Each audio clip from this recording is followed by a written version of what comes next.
c'est l'autel des interdits. Certaines cultures sont conditionnées par des totems d'interdits. On parle aussi de totems d'interdits. Il s'agit d'aliments, il s'agit aussi parfois de vêtements.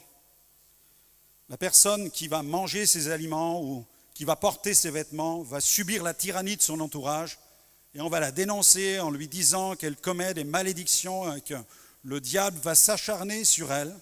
Quand je lis dans la parole de Dieu, dans le livre du Lévitique, je vois que le peuple d'Israël disposait de tout un inventaire de restrictions alimentaires, vestimentaires, que Dieu avait imposé de façon spécifique à la nation d'Israël. Quand vous lisez l'Ancien Testament, quand vous lisez la dispensation de la loi, bien-aimés, ne vous l'appliquez pas puisque vous n'êtes plus sous la loi, vous êtes sous la grâce.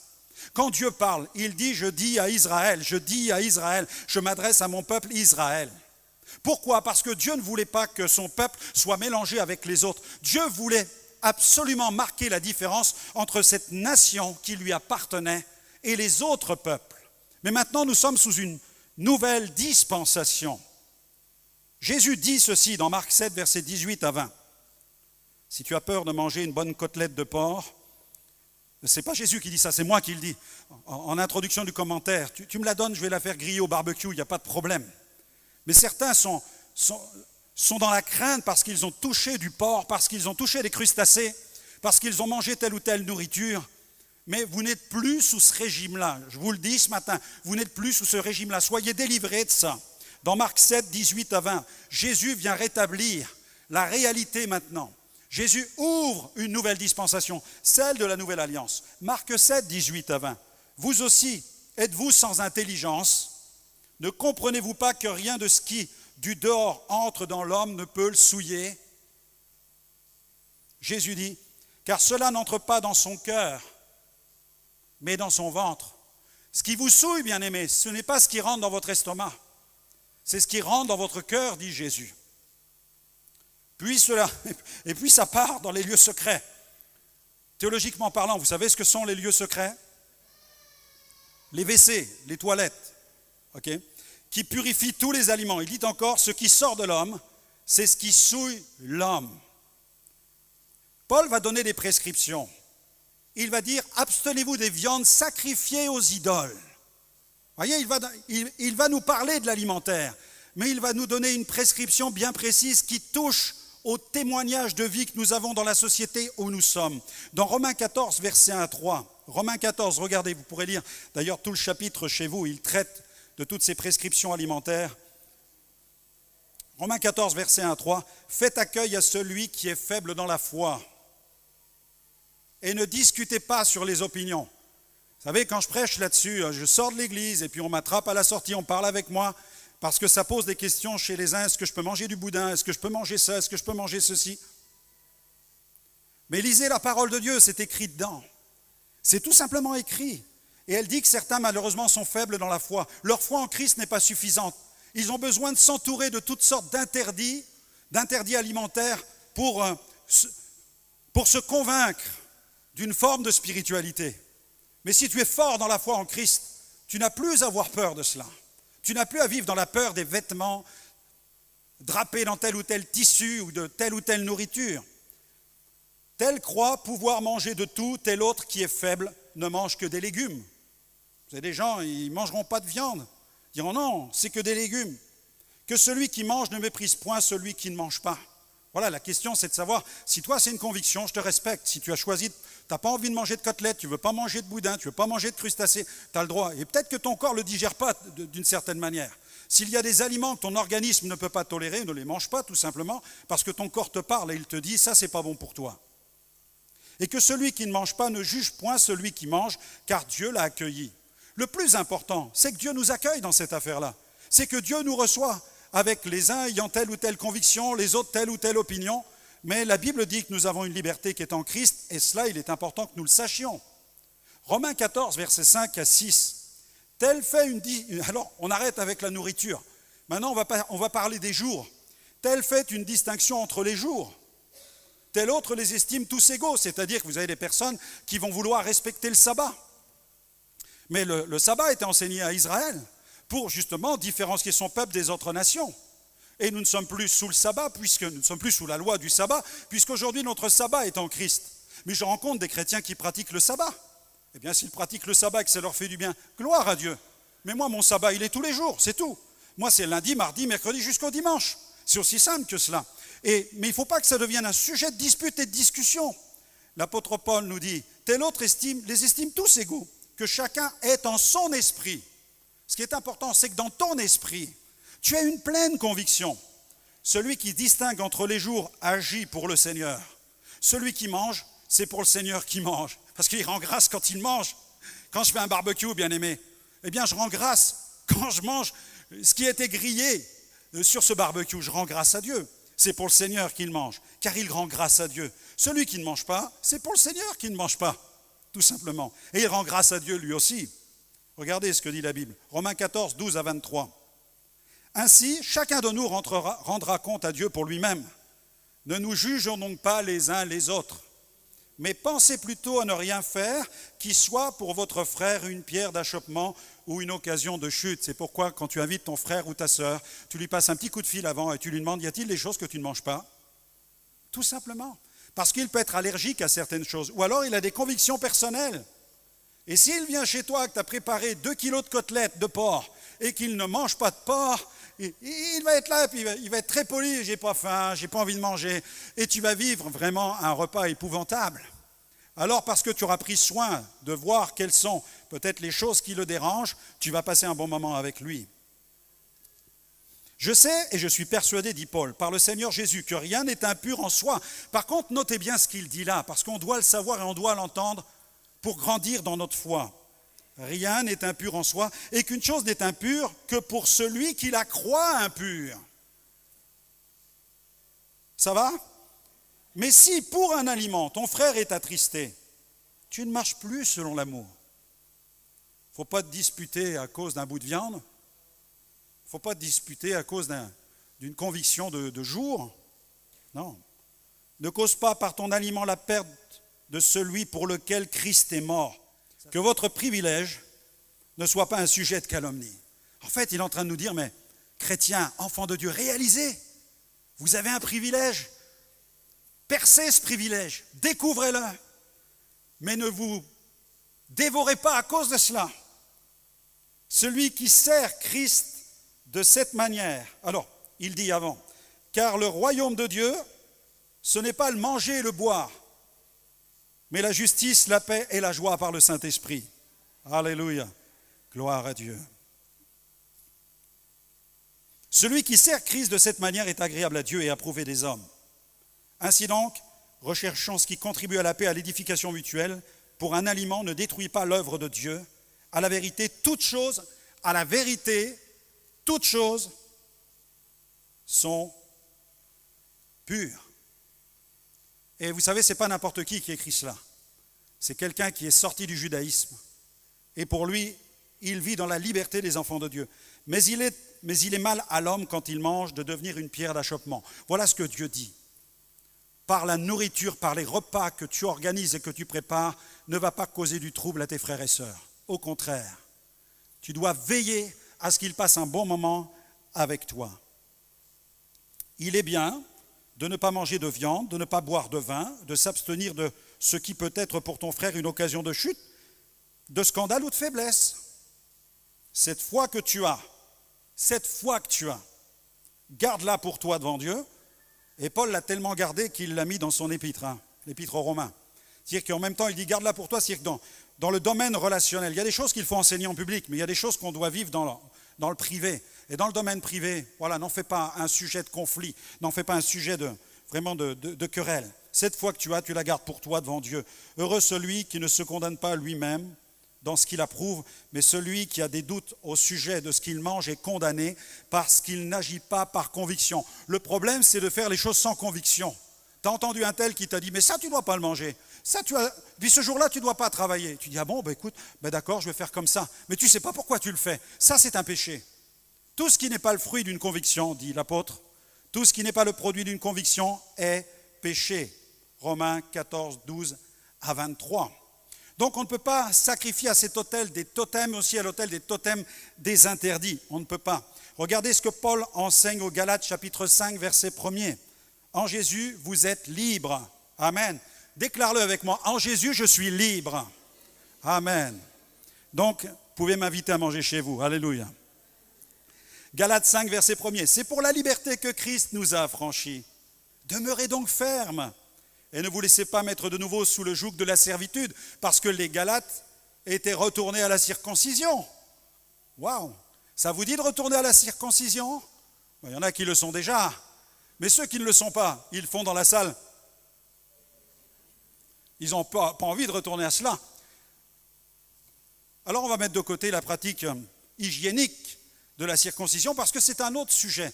Mais si je pratique la circoncision pour obtenir la justice de Dieu, là je me trompe, je m'égare. Parce que ma justice ne peut pas reposer sur cet acte de la circoncision qui était ordonné à Israël. Ma justice repose sur le sacrifice de Jésus, qui lui a versé son sang sur la croix pour mes péchés.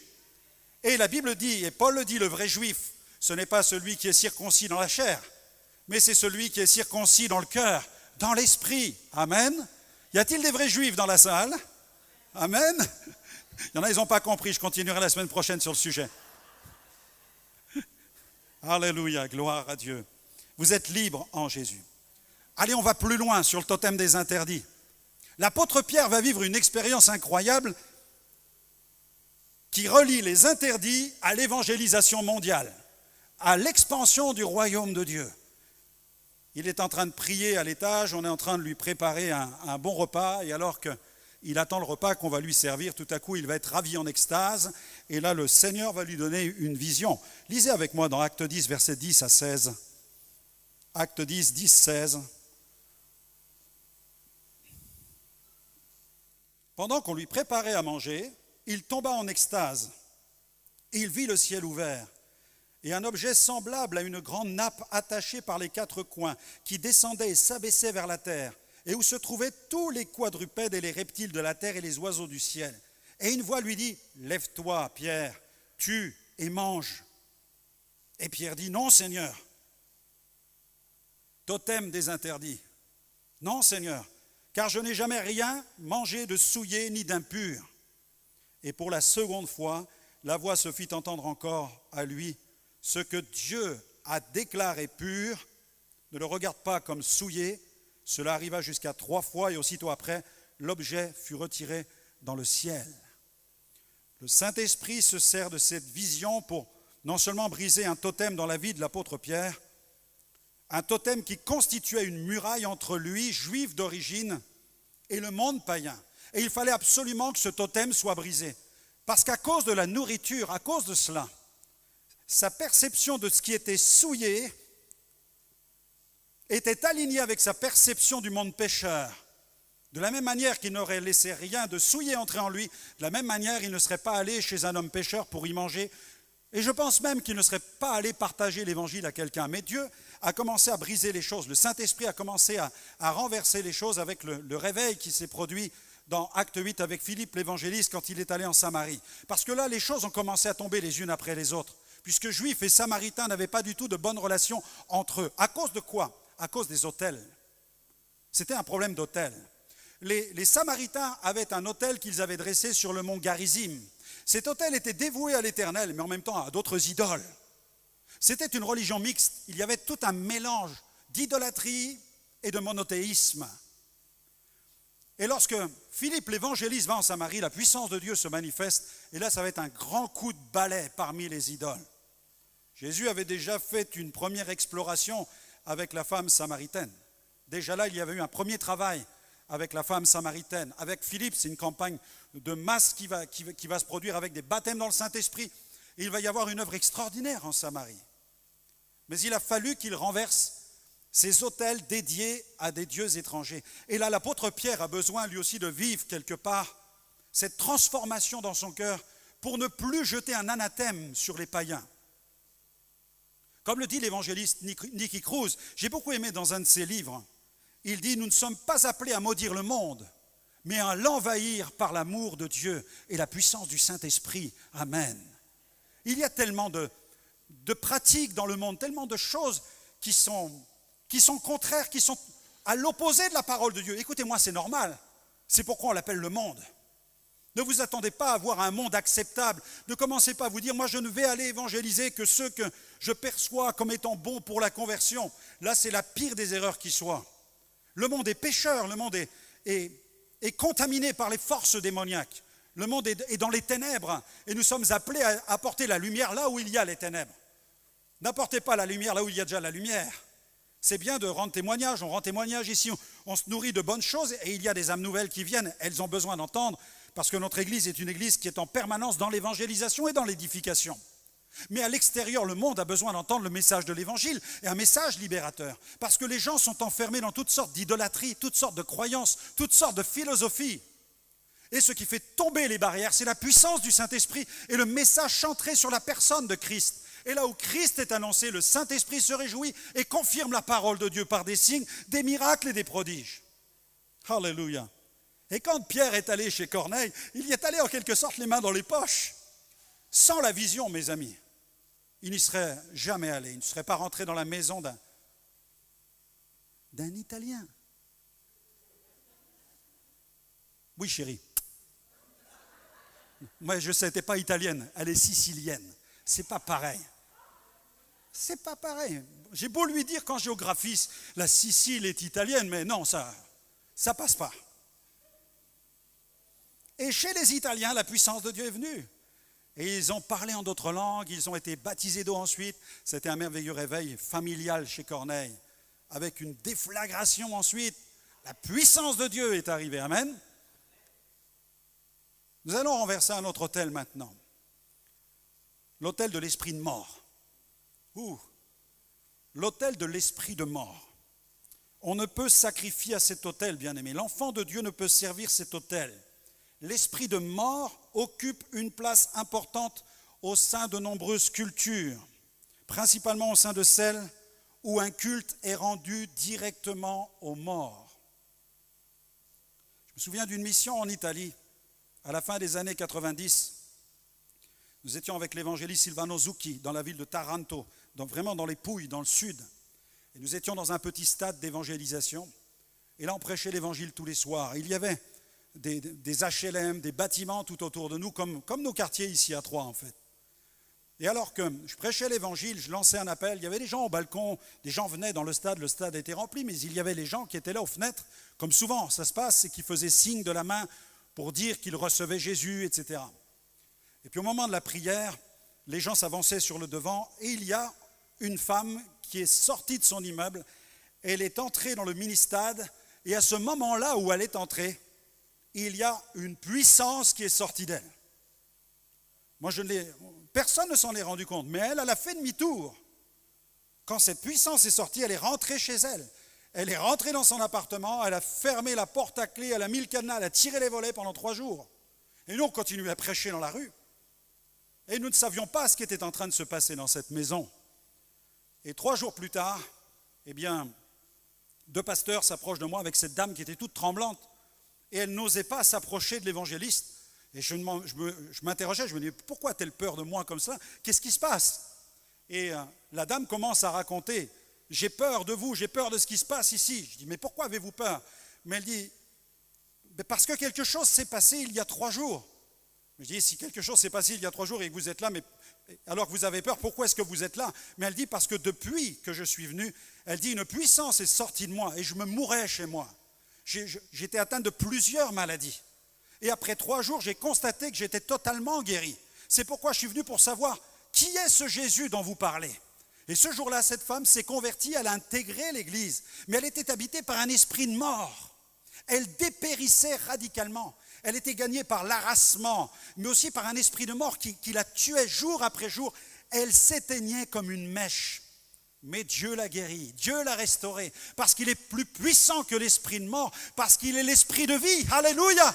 Quelle que soit la puissance de mort qui s'attaque à toi, crois que Jésus est tout puissant, il a vaincu la mort, il est ressuscité le 3e jour. Les sociétés marquées par cette culture ouvrent des portes à des esprits de tourment. Et malheureusement, cette foi dans les esprits des morts nourrit l'activité des démons. quand on a la foi dans les esprits des morts, on attire un esprit de mort. Le diable ne vient que pour voler, égorger et détruire. C'est un serial killer, c'est un tueur. Son atmosphère, c'est celle de la mort. Et il veut entraîner des multitudes dans la mort. Et l'esprit de mort, quand ils se mettent au travail, quand les démons viennent avec cette puissance de mort, ils trouvent dans les pratiques ancestrales, ils trouvent dans les religions le levier sur lequel ils vont s'appuyer pour agir d'une manière encore plus pertinente, d'une manière encore plus forte, pour détruire des hommes, des femmes, des familles entières, avec la conscience de la présence des morts dans les maisons. C'est là où il y a les phénomènes de déplacement d'objets, c'est là où il y a les apparitions, c'est là où les esprits se manifestent. Mais je me souviens de ce que j'ai découvert en 1988 quand je suis arrivé dans l'Aube, où là, nous avons été dans une église, on a pu découvrir un homme qui, lui, dans son enfance, dans son village, pratiquait à Madagascar le retournement des morts. Et la puissance de Dieu est tombée sur lui dans une réunion. À tel point que pendant des années, la moquette de l'église a conservé la trace de tous ses vomissements et du sang qui est sorti de lui. Mais la puissance de Dieu l'a délivré. Cet homme s'est converti. Et toute sa famille derrière. Et bon nombre sont dans la salle ce matin. Alléluia.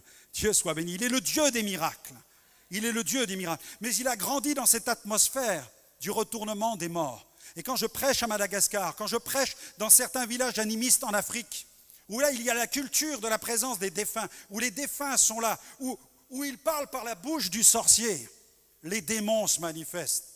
Mais Jésus vient pour briser cet esprit de mort. En Jésus, tu ne peux pas servir cet autel de l'esprit de mort et servir d'un côté l'esprit de vie. Dieu est jaloux. Il ne partagera pas sa gloire avec la puissance du diable et il désire que dans ta vie, seul l'esprit de gloire où Jésus est ressuscité soit dans ta vie et que son autel, l'autel de la croix, soit au cœur de ton âme. Alléluia. Dieu soit béni. Dieu soit béni. On veut acclamer le roi pour la présence de l'autel de la croix dans notre cœur. Pas d'autre autel. Pas d'autre autel. Pas de dialogue avec eux. Pas de dialogue avec les morts. J'ai remarqué que même si les gens se convertissent, ils conservent comme une atmosphère de culture dans leur vie, où quand il y a des phénomènes dans leur maison, ils ont le sentiment d'avoir la visite des morts, que les morts sont là, qu'ils sont avec eux, que les morts sont comme au balcon dans le ciel et qu'ils les regardent vivre. Vous entendez souvent cela à la télévision. Si tu me regardes de là-haut, non. Personne ne nous regarde de là-haut. Il y a un abîme infranchissable, nous dit la Bible, entre les morts et les vivants. Cette histoire de dire « mon père qui est mort me regarde de là-haut », mais vous savez, si les morts qui sont dans la paix du Seigneur regardent le monde, je peux vous assurer qu'ils vont glisser dans l'angoisse tout de suite. C'est plus le royaume de la paix. Le ciel, c'est la paix totale. Alléluia. C'est plus le monde de l'angoisse. Non, c'est le ciel de la gloire. Alléluia. Dieu soit béni. Regardons à ce que la Bible déclare. Coupe avec toute pratique qui relie aux morts. Et si quelqu'un est lié par l'esprit de mort, au nom de Jésus, il va être délivré ce matin. La puissance sera brisée. Le spiritisme, c'est une prostitution spirituelle. Notez ces versets. Lévitique, chapitre 20, versets 6 à 7. Lévitique, chapitre 20, versets 6 à 7. C'est pourquoi n'entretenez pas une communion, un culte. N'essayez pas de parler à votre père ou à votre mère qui est mort le soir dans votre lit en disant « Seigneur, aide-moi à parler à mon père ». Non, coupe avec ça tout de suite. Le Saint-Esprit ne va pas t'aider à entrer en contact avec ceux qui ont quitté ce monde.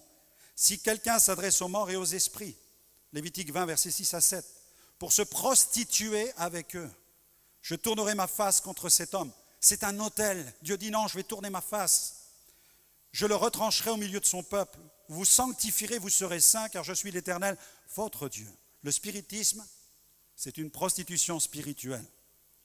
Le spiritisme, c'est aussi une souillure. Lévitique 19, regardez dans le chapitre précédent, verset 31. Ne vous tournez point vers ceux qui évoquent les esprits, ni vers les devins. Ne les recherchez point, de peur de vous souiller avec eux. Je suis l'Éternel, votre Dieu. Il est question d'une souillure. Il est question d'un péché d'abomination. Dans Deutéronome, chapitre 18, versets 10 à 13. Qu'on ne trouve chez toi personne qui fasse passer son fils ou sa fille par le feu, personne qui exerce le métier de devin, d'astrologue, d'augure, de magicien, d'enchanteur, personne qui consulte ceux qui évoquent les esprits ou disent la bonne aventure, personne qui interroge les morts, car quiconque fait ces choses est en abomination à l'Éternel, et c'est à cause de ces abominations que l'Éternel, ton Dieu, va chasser ces nations devant toi. Tu seras entièrement à l'Éternel, ton Dieu. Amen. Comprenez bien qu'avec le spiritisme, on ne parle pas en fait à des morts, puisque l'abîme est infranchissable.